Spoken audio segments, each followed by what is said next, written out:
সবাইকে আসসালামু আলাইকুম। আমি প্রথমে ধন্যবাদ জানাতে চাই আমাদের গণমাধ্যম কর্মী, আপনার সাংবাদিক ভাইরা, বোনেরা এবং যারা আসছেন, আপনাদেরকে আমার অন্তর থেকে ধন্যবাদ।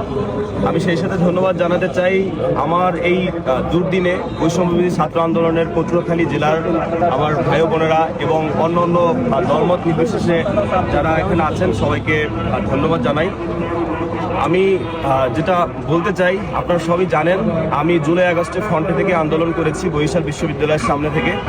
সেটা দেশের মানুষ, দেশের সবাই জানে, আপনারাও জানেন। এবং সর্বশেষ আমি ধানমন্ডি 32-এ বুলডোজারের উপরে উঠে, ট্র্যাকের উপরে উঠেও আমি স্লোগান দিয়েছি।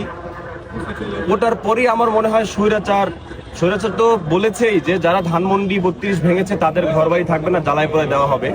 তো ধানমন্ডি 32-এর পরেই আমার বাড়ি, এটাই মনে হয় প্রথম তাদের প্রতিশোধ, জ্বালায় পোড়ায় দেওয়া। আমি দেশের জন্য কথা বলেছি, দেশের মানুষের জন্য কথা বলেছি, বাংলাদেশের জন্য কথা বলেছি, বাংলাদেশের মানুষের পক্ষে কথা বলছি এবং বলে যাবো ইনশাআল্লাহ। যার সূত্র ধরে এই স্বৈরাচার পালিয়ে গিয়েও স্বৈরাচারের বিষ দাগ দিয়ে, কামড় দিয়ে আমার এত বড় একটা বাড়ি এক নিমিষে ভেনিশ করে দিয়েছে। আমি ঢাকাতে ছিলাম, রাত 1:45 দিকে এভাবে আগুন লাগাই দেওয়া হয়। কোনো কেমিক্যাল ব্যবহার করে আগুন লাগাইয়া দেওয়া হয় বলে আমরা ধারণা করি, কারণ ফায়ার সার্ভিসকে ফোন দেওয়ার সাথে সাথে তারা চলে আসে, কিন্তু এসে কিছুই পায় নাই তারা।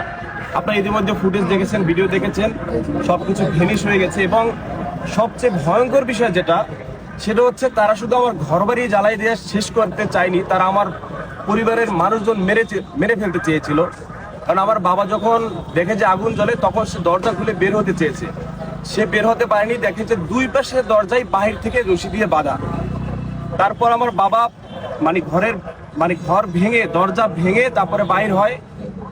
এর চেয়ে আরো ভয়ঙ্কর বিষয় হচ্ছে, কষ্টের বিষয় হচ্ছে, আমার বাড়িতে আমার মা বাবা, ভাই ভাবি, অনলি 4 মান্থের আমার ভাতিজি ছিল, জাস্ট 4 মাস এবং 4 বছর আমার ভাতিজা।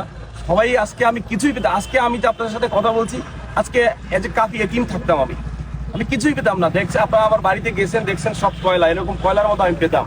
তো রাখে আল্লাহ, মারেকে আল্লাহ বাঁচাইছে, তারা বের হতে পারছে। তো এই দিক থেকে আজকে আমার সাথে এটা হয়েছে।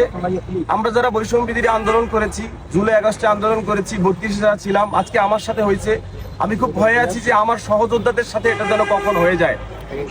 তো সেইটা যেন না হয়, সেই জন্য আমি 7 দিনের আলটিমেটাম দিয়েছি এই সরকারকে।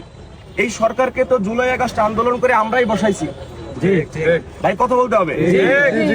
এই সরকারকে তো আমরাই বসাইছি, স্বৈরাচারকে সরিয়ে দিয়ে এই সরকারকে আপনি আমি, কবি সাহিত্যিক, জার্নালিস্ট, লেখক, আমজনতা সবাই মিলে আমরা বসাইছি। তা আমাদের তো নিরাপত্তার দরকার আছে।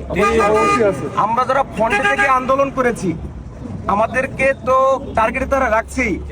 আজকে আমার ঘর বাড়ি ভেঙে ফেলছে, আমার খুব ভয় হয় আমার সহযোদ্ধার যেন কবে হয়ে যায়। সেই জন্য আজকে আমি পটুয়াখালী এসেছি, ডিসি সাহেবের সাথে কথা বলেছি, এসপি সাহেবের সাথে কথা বলেছি। তাদের সাথে কথা বলে অসম্ভব ভালো লেগেছে। তারা তাদের জায়গায় 100% শক্ত, তারা টিম গঠন করেছে, তদন্তের জন্য তারা লোক বের করে দিয়েছে। সেই সাথে আমি এই সরকারকে 7 দিনের আলটিমেটাম দিয়েছি। আমি 7 দিনের ভিতরে যদি স্বৈরাচারের দোষরদের আইনের আওতায় এনে যথাযথ বিচার না করা হয়, 7 দিনের ভিতরে যদি আমার এই পোড়াঘর সরিয়ে পুনর্গঠন যদি কাজ শুরু না করা হয়, আমি একা রাজপথে লড়বো। আমি একা রাজপথে লড়ার সাহস রাখি, বিকজ আমার তো কিছুই নাই।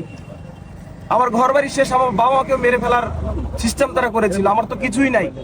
তো এই বিচার যদি আমি 7 দিনের ভিতরে না পাই, আমার পোড়াঘর সরিয়ে যদি পুনর্গঠন কাজ শুরু না করা হয় 7 দিনের ভিতরে, একদিন অলরেডি চলে গেছে, আমি একা রাজপথে লড়বো। আমি বিশ্বাস করি আমার এই দুর্দিনে বৈষম্যবিরোধী ছাত্র আন্দোলনের ভাইয়েরা আমার পাশে থাকবে, দেশের বিপ্লবী মানুষ, ছাত্র জনতা আমার পাশে থাকবে, সাধারণ মানুষ আমার পাশে থাকবে, সমস্ত দলমত নির্বিশেষে বাংলাদেশের দেশপ্রেমিক আমার পাশে থাকবে ইনশাআল্লাহ।